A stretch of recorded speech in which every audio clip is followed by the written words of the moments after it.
I think everybody in the industry is used to using the lingua franca, common language of English. Thank you very much for the invitation. I'm thrilled to be here because I represent a small market with 5 million people, and here in our neighbor we have a giant, one of the world's biggest TV markets where everything is happening.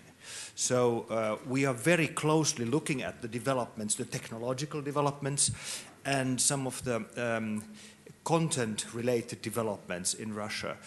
And we have some similarities, yes, even though the scale of the two countries, Finland and Russia are different.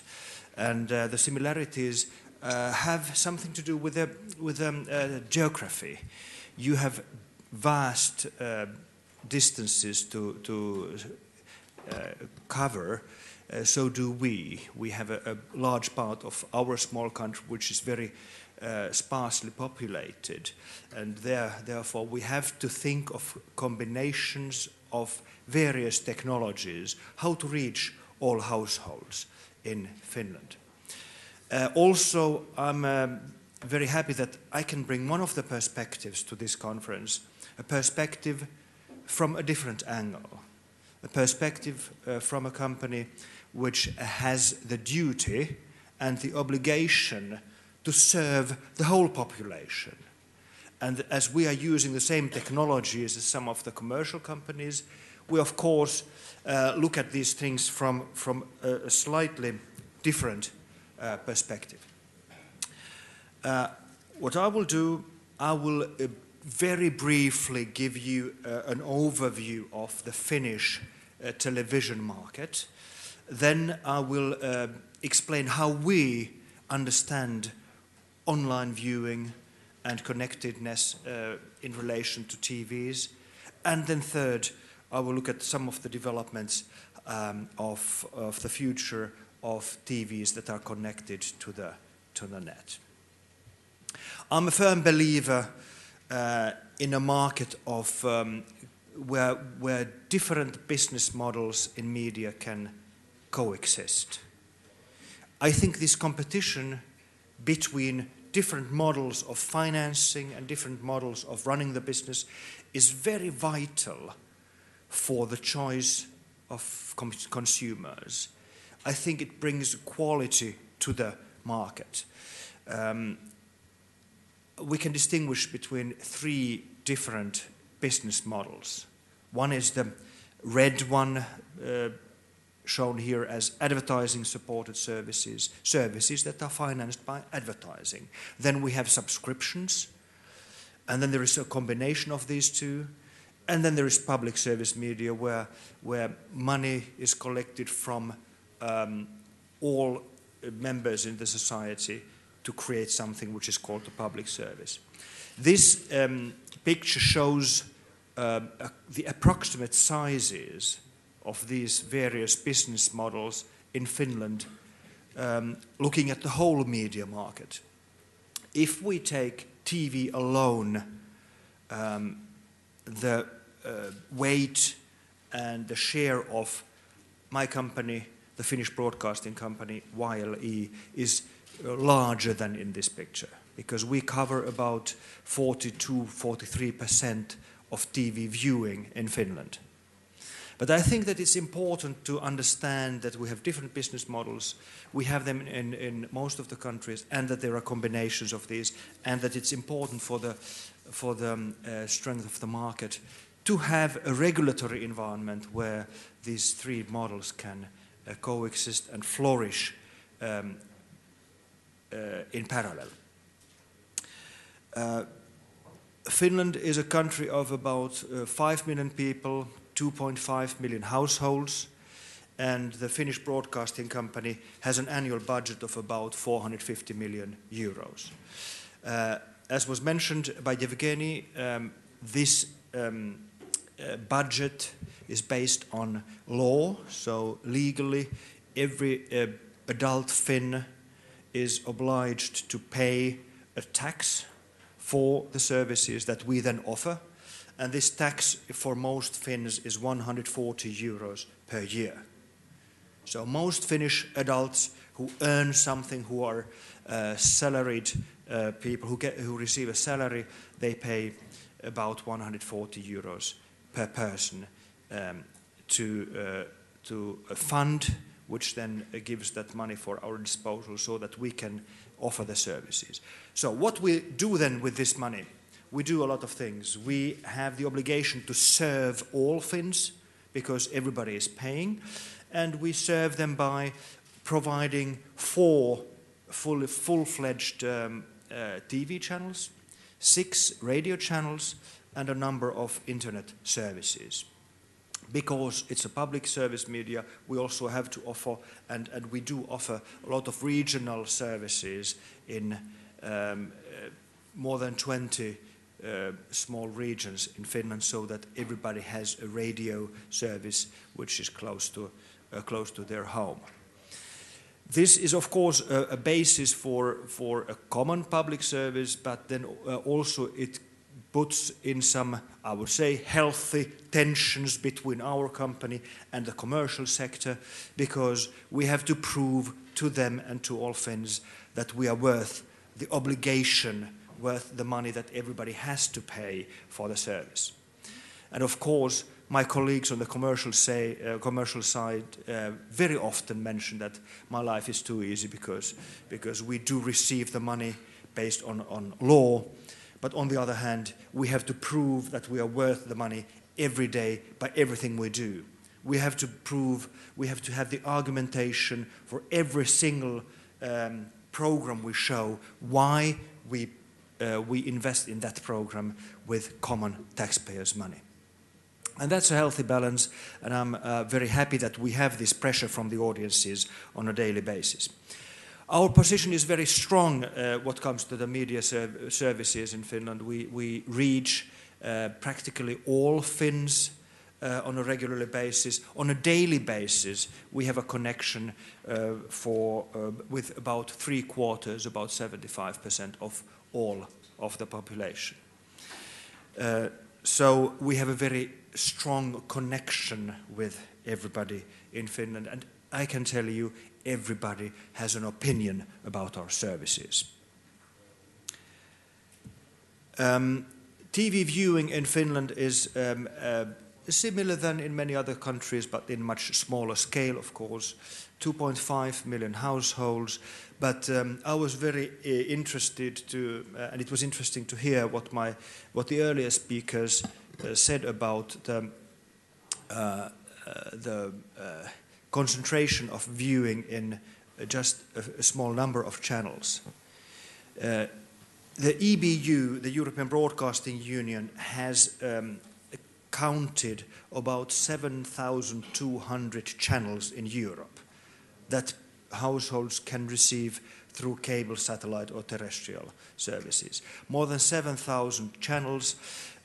In Finland, through terrestrial services, the households are able to receive about 30 to 32 of them, and 12 of these channels are free on the air channels, receivable without any card, or they're outside of the pay TV, so-called free-to-air channels.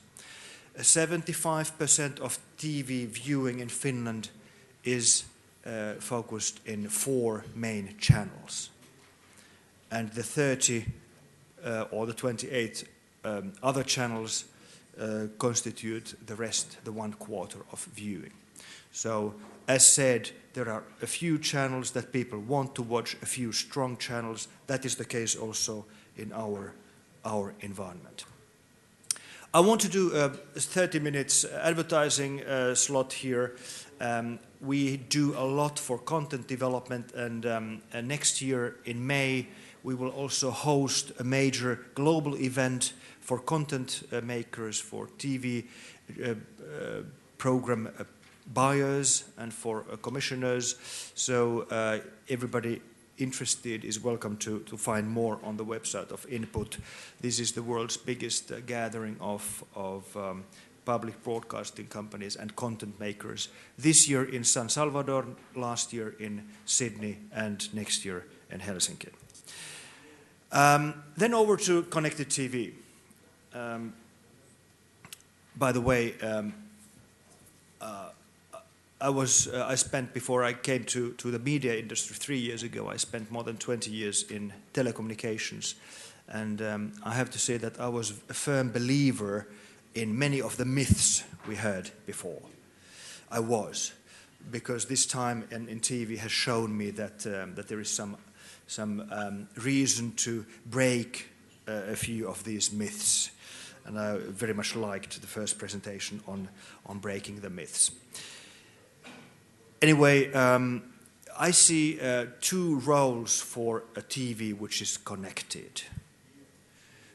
One role is to act as a device for catch-up and catalog viewing, and I will come back to these, what I understand with these words, because there is a lot of terminology, and many people understand these things in his own way. This covers on-demand services and web TV. Then there is the other role for a TV which is connected. That is to work as a second screen, or to use a second window on the main screen for all kinds of additional services, such as polls, quizzes, voting, interaction, and social TV, to interact with the community watching TV, or to collect more information on what is on the main screen. There is a lot, this is actually related to one of the myths. Majority of TV viewing seems to be still to be linear. And this is proven by figures we find out from our own markets. These are the figures we find in Finland. It's more than 90% of TV that is watched when it is broadcast. And these are also backed up by figures from many other countries. Deloitte Consulting has a very good study of the UK market, this came out just before Christmas, and the figures are astonishingly similar for the UK. So, and by the way, the Deloitte study has a marvelous line. It reminds how people love choice, but they hate choosing. So they wait somebody to choose the material, to package it into digestible bites, and then to offer it. And this is also related to the very high, very big strength of prime time. TV is watched at prime time, mainly at prime time, and in comparison to radio and internet, the role of prime time is the role of channel schedules is very different than in other media. We have an interesting situation because we can compare these figures between radio and internet and TV within our company. And the internet usage throughout the day is very flat. It is very constant, or over the time, over the hours. There is a small dip during the nighttime, but outside of that, it's very solid. Radio has a prime time in the morning, and then it fades towards the evening. And TV has a prime time from 6 o'clock till 11 o'clock, and that's it. Anyway, on top of the linear broadcasting, we count about 7% of TV viewing to be in the category of what is often called catch-up. So it is actually almost the same as linear TV. It is scheduled, but it is something that the viewer missed and wants to catch up in a day or two after its original primary and first broadcast.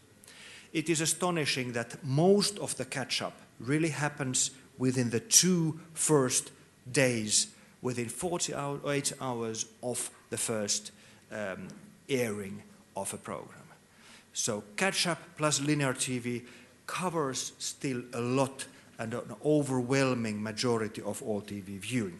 And then, what is the rest? That is the web TV, that is the online viewing, that is the viewing where there is the big expectation that this viewing will be growing a lot through the connectedness of TVs. Content-wise, I often say that we are in a fresh goods business. So most of the products we offer in TV broadcasting is fresh and will rotten, will deteriorate very, very fast. For example, all news are to be consumed very soon after their production. It's like selling milk or hotcakes. News after a week are no news anymore. Everything related to sports, events, current affairs, anything that is scheduled is timely. That is the majority of what we offer content-wise. Of course, in the schedule that we then produce, there is a lot that is related to people's entertainment wishes, things such as films, movies, drama, and yes, this content also is scheduled, and that is the part of the whole schedule that then ends up in the catalog that is consumed later.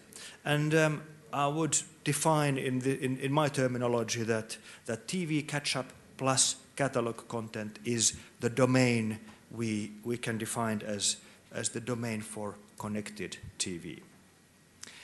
We are moving our investments from broadcasting to internet viewing at a fast pace, remembering that there are many Finns who are not yet connected to the internet. So we need to think of the last household as well, the last household to be connected to the internet in the future. And of course, the rate of internet connections is growing fast. And we're putting a lot of the content also in simulcasts onto the internet, but we do need technologies that connect households better. We do need multicasting, we do need technologies such as GPON we heard before, in order to be able for people to regard TV and internet TV as a channel for linear broadcasting in parallel. And that is not yet the case.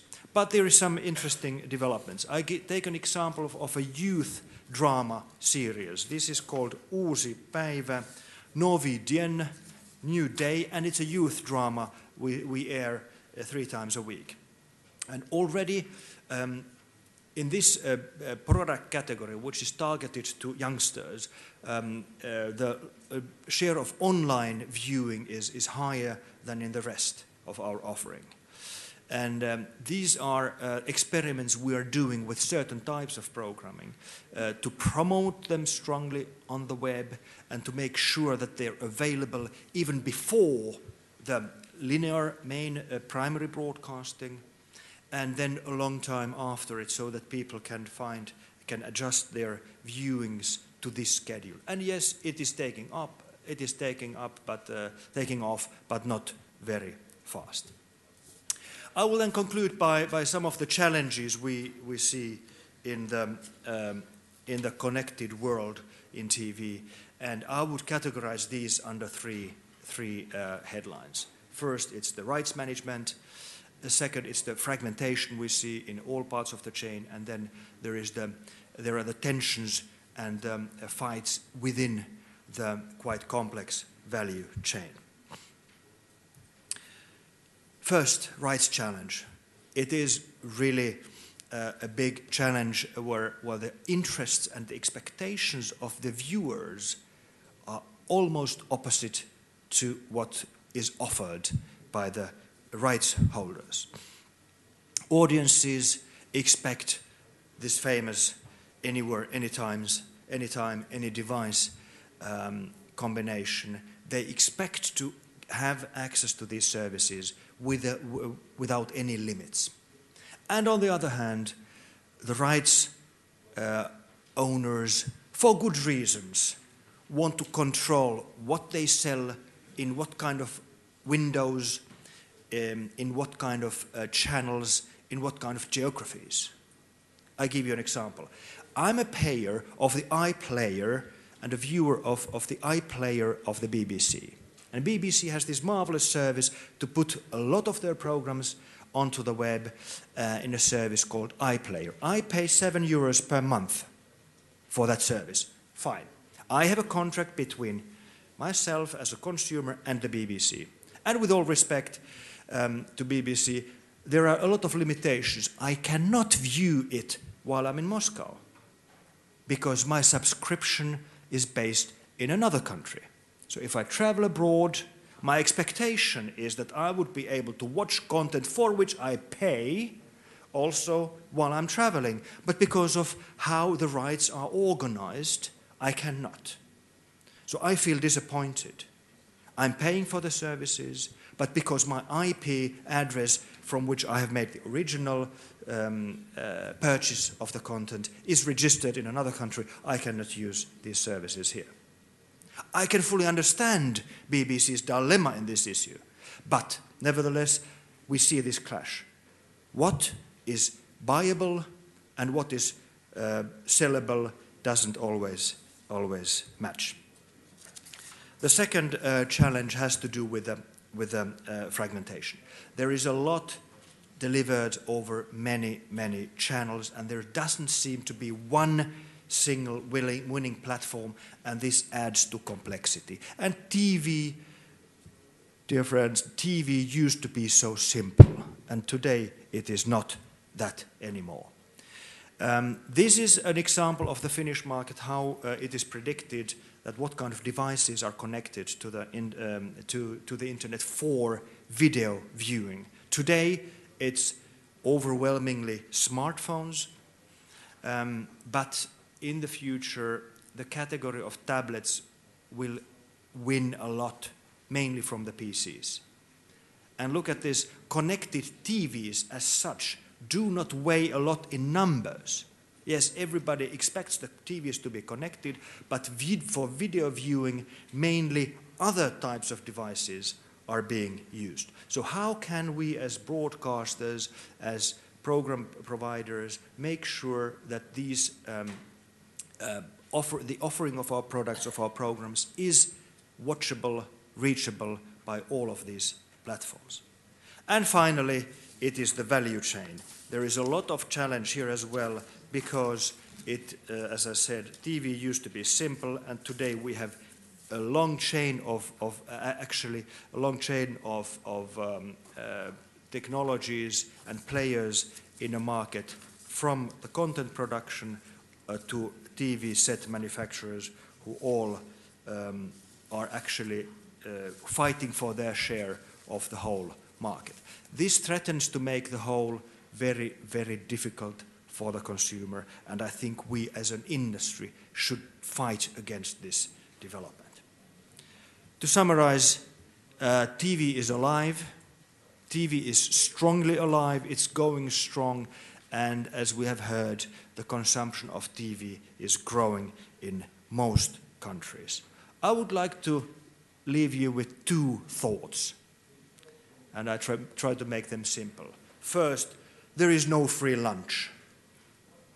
So we have to make sure that our audiences understand that good quality, high quality content has a price. There is no free lunch, there is no free content.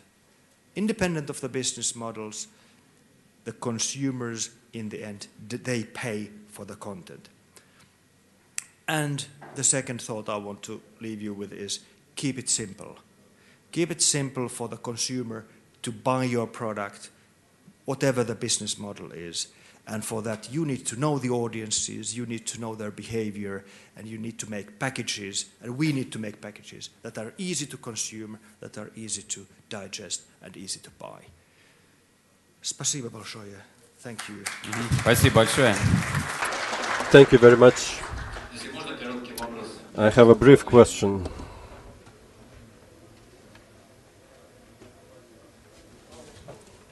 Lauri, I would like to ask a question to you. По-русски. I will do that in Russian, though, with translation. It's a very interesting presentation about your TV in your country, but the question is the audience in Finland. What is the proportion of watching your programs online, and what about other channels in Finland, your competitors? What is the proportion of online viewing for competitors in Finland?